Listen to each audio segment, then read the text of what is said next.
기도드리겠습니다. 자비하신 주여, 오늘도 이렇게 거룩한 시간, 거룩한 아침, 거룩한 장소에 저희들을 봐주시니 이 놀라운 은혜를 진심으로 감사하옵나이다.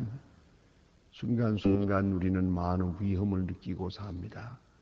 어느 한순간도 안정도 없고 평안도 없으며 그 여러 가지로 우리의 마음을 엄습하는 근심거리가 많이 있지만은 그 모든 것으로부터 자유하게 하사 오늘도 이렇게 주님 앞에 나와 귀한 찬송 부를 수 있게 하시오니 이 놀라운 은혜를 진심으로 감사하옵나이다.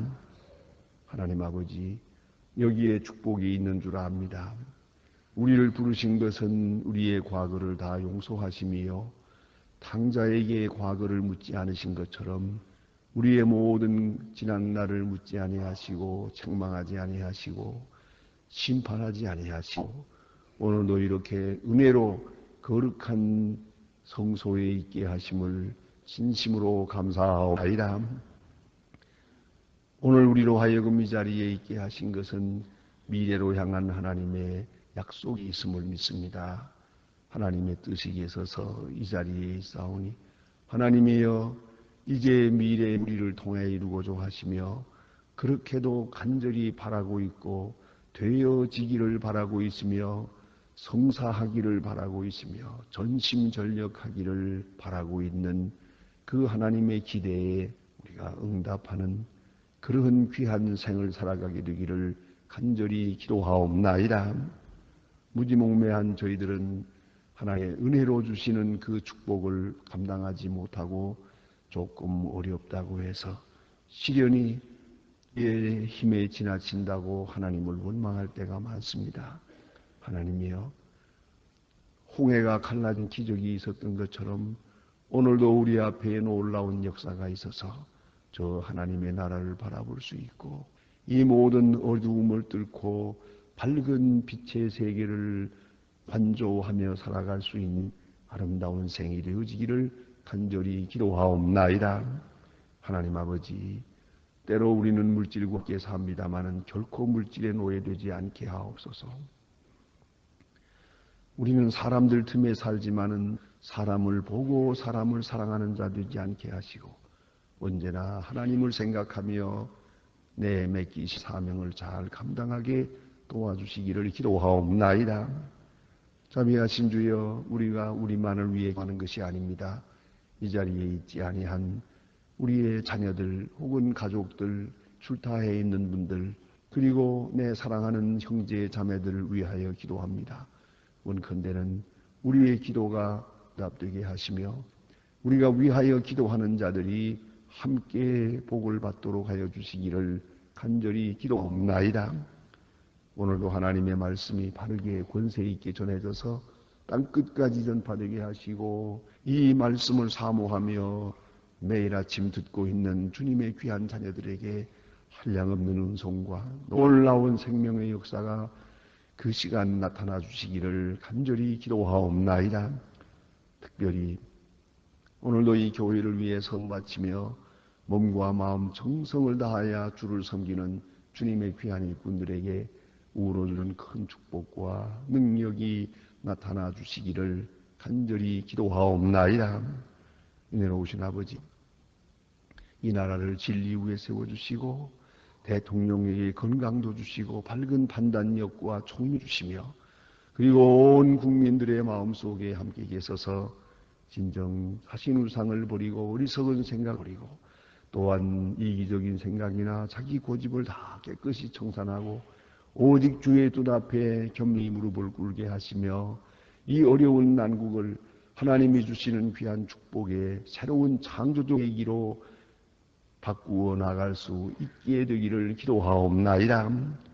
자비하신 주여, 님의 축복과 은총을 도와서서 저 북녘 땅에도 자유를 주시고 굶어 죽어가는 어린이들을 지켜주시고 거리에 방황하는 불쌍한 사람들, 한 그릇 음식을 위하여 헤매고 있는 불쌍한 심령에게 오늘도 큰 은사를 더해 주시며 어서속히 자유하게도 하시고 복음 안에서 통일되는 역사 있게 하시고 우리가 저들을 위해서 무엇인가 하고 있사오니 이 모든 일들이 아름답게 성사되어서 그들에게 위로가 되고 힘이 되게 하여 주시옵소서.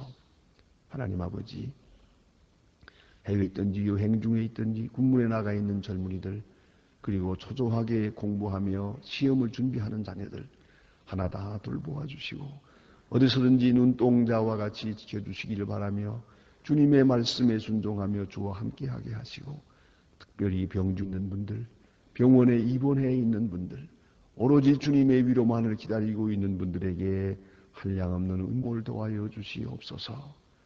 자비하신 주여, 이 날이 진정으로 복된 날이 되게 하옵소서. 예수 그리스도의 이름으로 기도드립니다. 아멘. 하나님의 말씀을 계속해서 시편 84편 보겠습니다.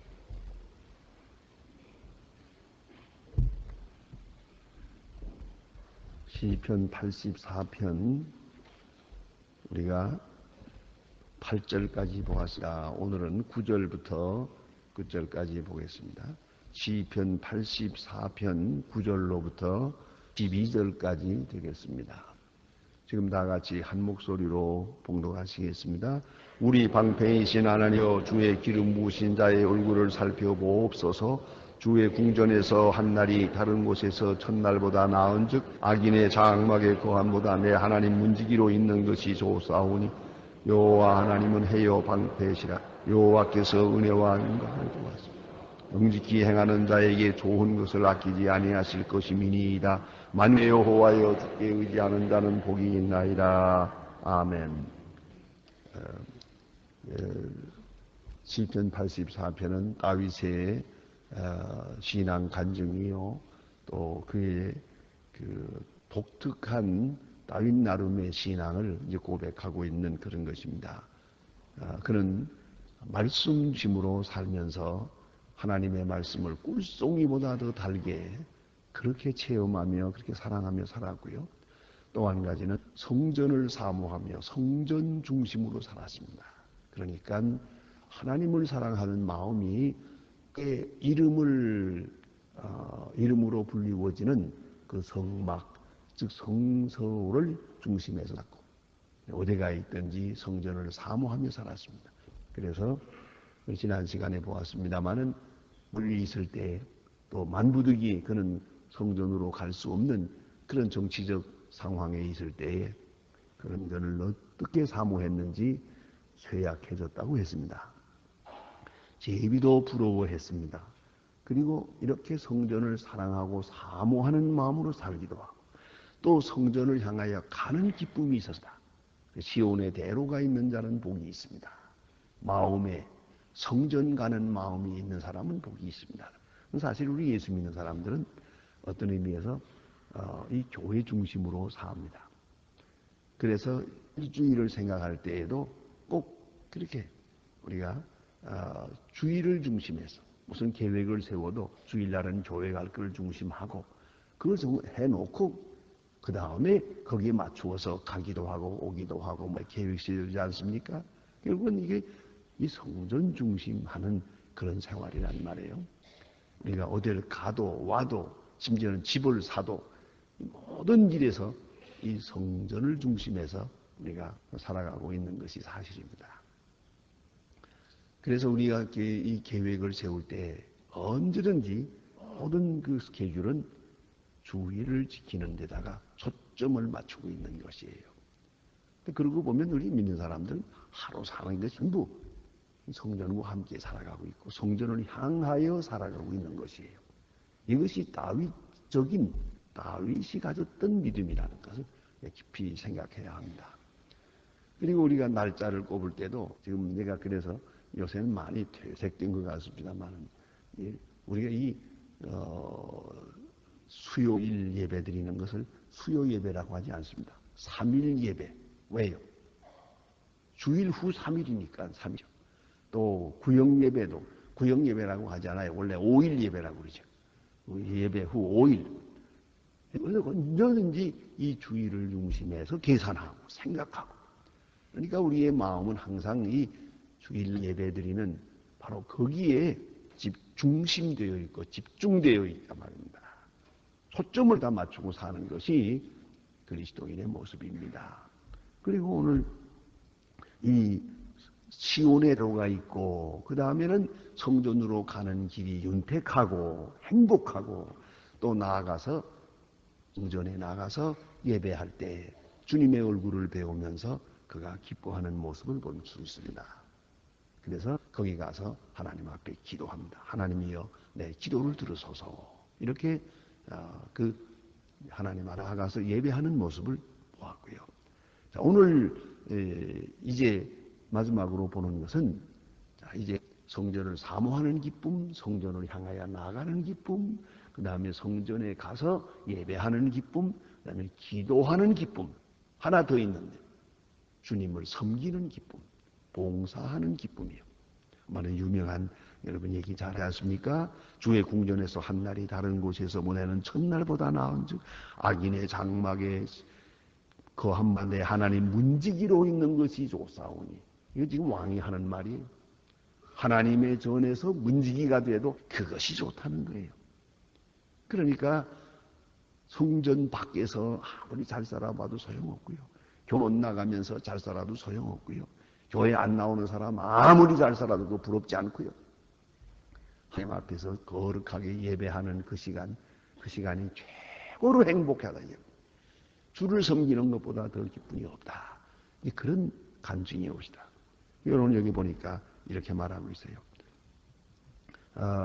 우리 방패이신 하나님이여 주의 기름 부으신 자의 얼굴을 살펴보옵소서.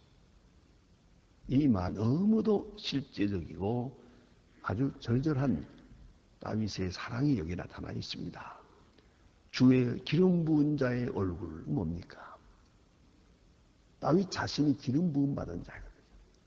왕으로 기름 부음 받은 자예요. 기름 부음는다고 하는 것은 이것은 상징적인 것이고 그 내용에서는 하나님의 일하는 사람을 말하는 것이요.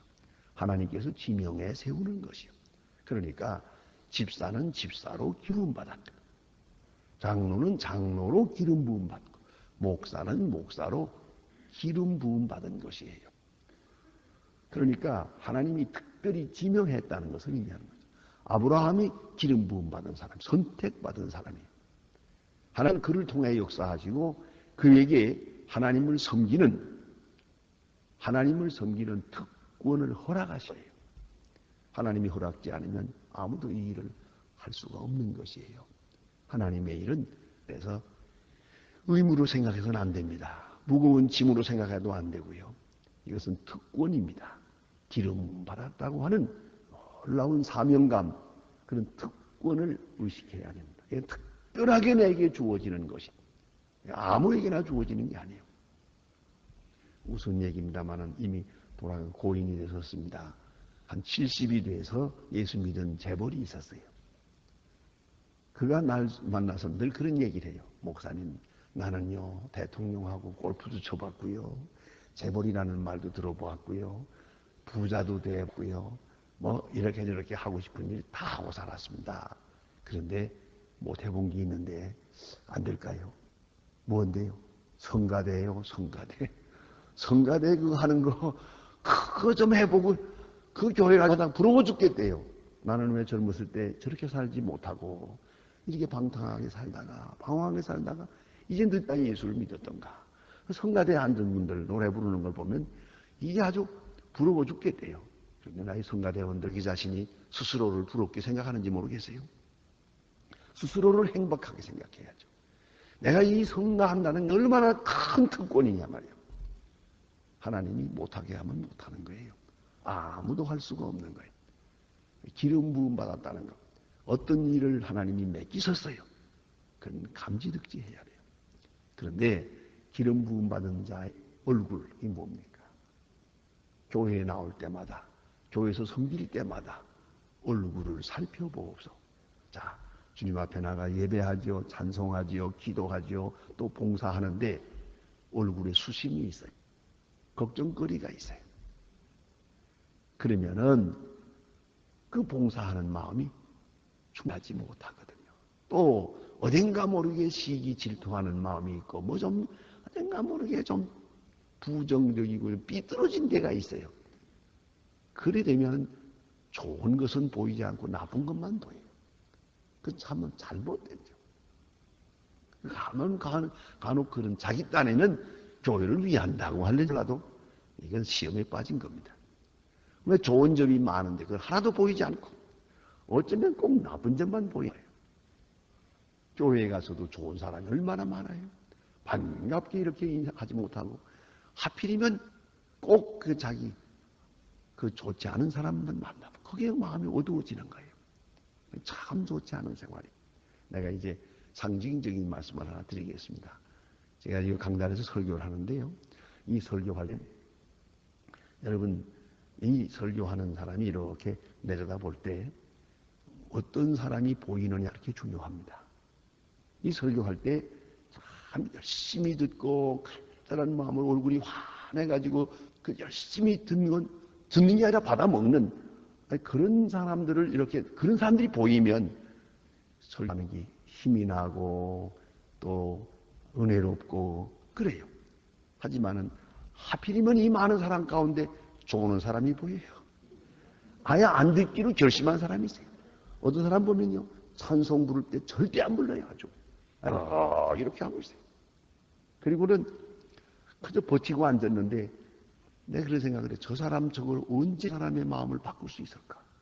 언제 저 사람의 마음을 열 수 있을까? 그 마음이 지금 막 비틀어졌어요. 부부싸움 하나 왔는지 분명히 둘이 같이 앉았는데 아내가 성경 찬송 보라고 이렇게 해줘도 아마요 글쎄 그러고 비틀고 앉았는데 이게 되겠어요? 참 그런 사람이 눈에 보이면 설교가 빗나가요. 그러니까 결국은 뭐예요? 많은 사람 중에 아주 좋은 사람이 계속 보여야 돼요. 보기도 하고 그래야 은혜로운데 하필이면 그 많은 사람 중에 한두 사람이 있는데 그 사람의 눈이 가는 거예요. 그건 시험입니다. 내가 그때마다 주기도문 올려와요. 시험에 들지 않게 하옵소서. 중요한 거예요. 그거는요. 무엇을 보느냐가 중요하지 않아요. 무엇이 보이느냐가 중요하고 어떤 말이 들리느냐 그것이 바로 내 성향이기 때문이에요. 그게 내 상태예요. 그러니까 오늘 성경 말씀에 기름 부은 자의 얼굴을 살펴보옵소서. 하나님 내가 앞에 나가 예배합니다. 내 마음에 어떤 근심이 있습니까? 시기 질투가 있습니까? 악한 마음이 있습니까? 사특한 마음이 있습니까? 얼굴을 살펴보옵소서. 그래서 이 소원하는 바가 뭡니까? 여기 곧 이어서 해야 될 말이 하나 더 있어요. 그건 뭐냐면 그래서 항상 밝은 마음으로 주를 찬송하옵소서. 내 얼굴을 밝은 얼굴로 항상 밝은 얼굴로만 하나님을 찬양할 수 있게 해주세요. 그런 내용이요. 잘 살고 못 살고 뭐 그런 얘기가 아니에요. 하나님 앞에 나갈 때마다 밝은 마음으로 하나도 거리낌이 없는 그런 마음. 그것이 소원입니다. 그래요. 우리 믿는 사람은 사실 그게 소원이에요. 주님 앞에 나올 때 걱정이 큰 아주 돌덩어리 같은 걱정이 있으면 안 돼. 무언가 여기에 지금 원치 않은 생각이 있으면 은혜가 안 돼. 들리지도 않아요. 그러면 안 되거든요. 그건 참 불행한 일이요. 그것이 계속되면 그건 끝이에요. 그래서 제가 늘 생각합니다만은 교회에 안 나오는 사람보다 교회에 나오면서 은혜 못 받는 사람이 세상에 제일 불행한 사람이에요. 근데 오늘 주의 기름 부은 자의 얼굴을 살펴보옵소서. 그런 의미입니다. 왕으로 기름 부음 받은 사람인데 하나님 앞에 나갈 때마다 깨끗한 마음으로 밝은 얼굴 하나님을 찬양하고 예배할 수 있게 해주시길 바랍니다 하는 것이고요.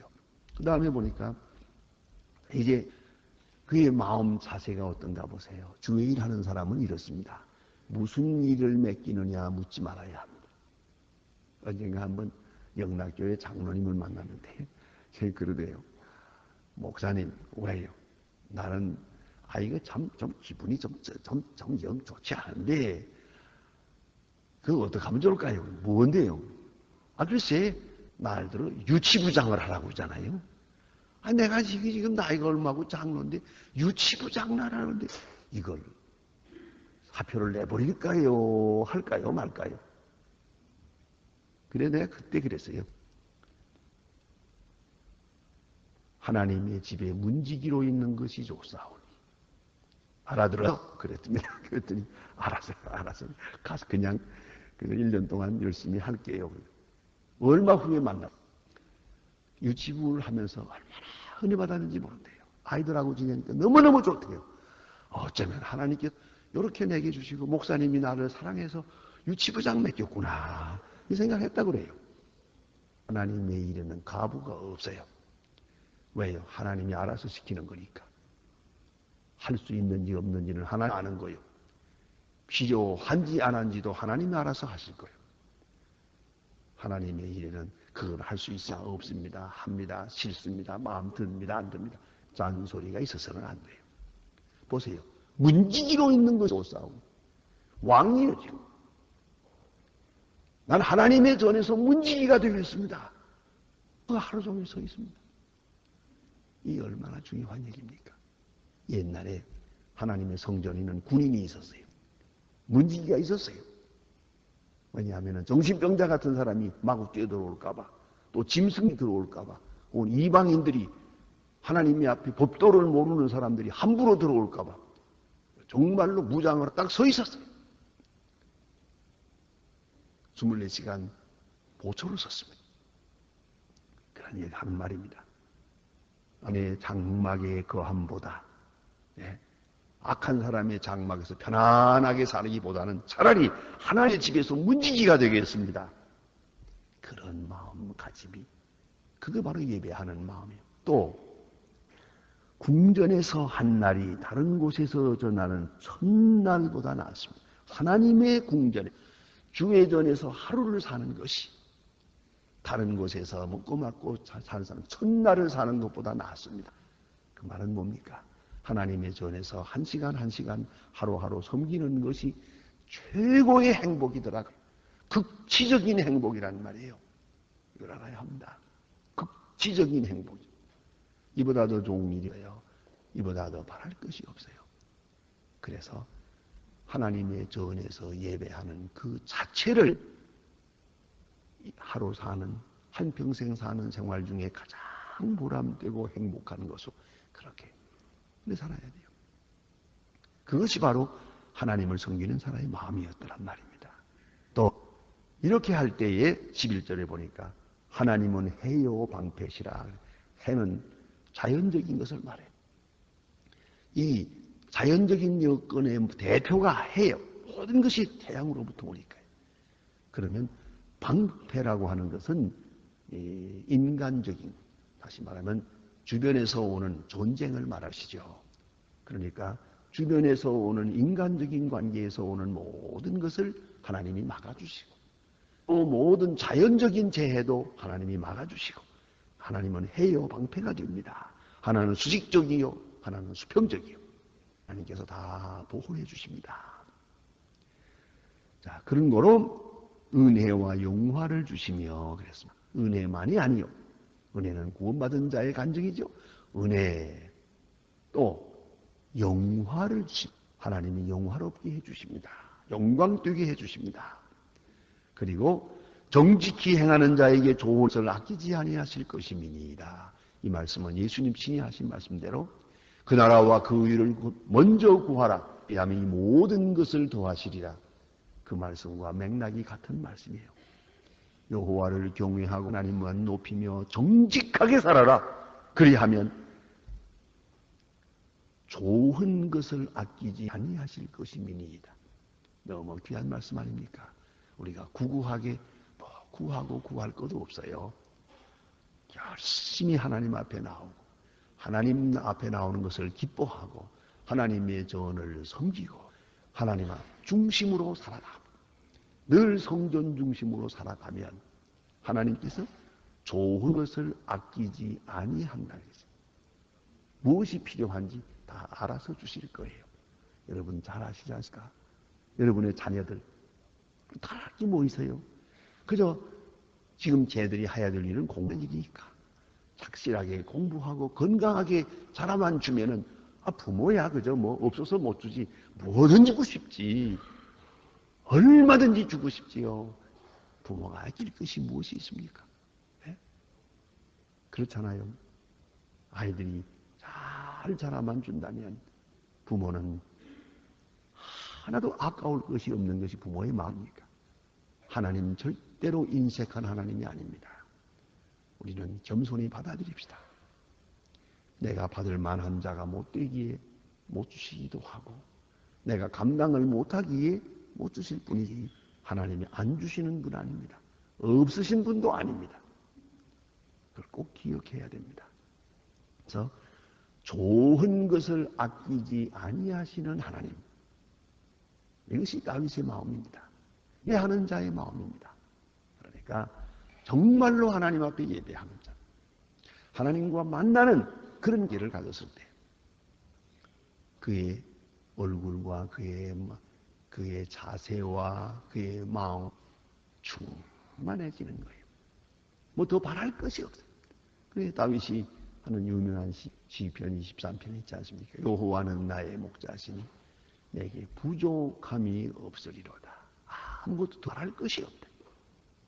그래서 새로운 번역에 보면 여호와는 나의 목자심으로 더 바랄 것이 없어라. 그렇게 번역했습니다. 다음에 보세요. 만군의 여호와여 주께 의지하는 자는 복이 있나이다.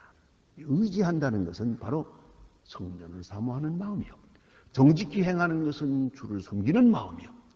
이렇게 섬길 때 그가 복이 있고 하나님께서는 구하지 아니한 것도 너무나게 우리가 생각지 못한 것도 좋은 것, 아주 좋은 것 아끼지 아니하시고 후하게 주시는 하나님이시라는 말씀입니다. 기도하십니다.